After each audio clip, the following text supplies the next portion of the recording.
વિસાવદરમાં ગોપાલ ઇટાલિયાની ભવ્ય જીત થઈ છે। આ જીત આમ આદમી પાર્ટીની નથી થઈ, આ જીત થઈ છે તાનાશાહી સામે લોકશાહીનો વિજય। કેમ કે ત્યાંના ઉમેદવાર કિરીટ પટેલ માથે ઘણા આરોપો છે કે તેઓએ સહકારી બેંકમાં કરોડોનો ભ્રષ્ટાચાર કર્યો છે, આવા આરોપ છે। અને ત્યાંના ખેડૂતોના કહેવા મુજબ કિરીટ પટેલ તેમની સહકારી બેંકની ઓફિસોમાં ખેડૂતોને આવવા પણ નહોતા દેતા। આ કેટલો અન્યાય! આ માટે કિરીટ પટેલ હાર્યા છે। અને કિરીટ પટેલ હાર્યા નથી, આ હાર છે જયેશ રાદડિયાજીની।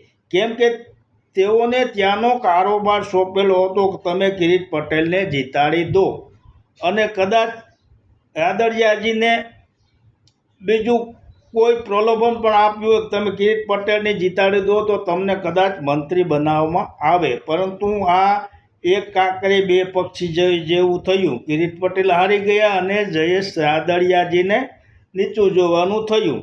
બીજું, કડીમાં વિજય થયો છે તે ભાજપનો વિજય થયો નથી, તે થયો છે આરએસએસનો વિજય।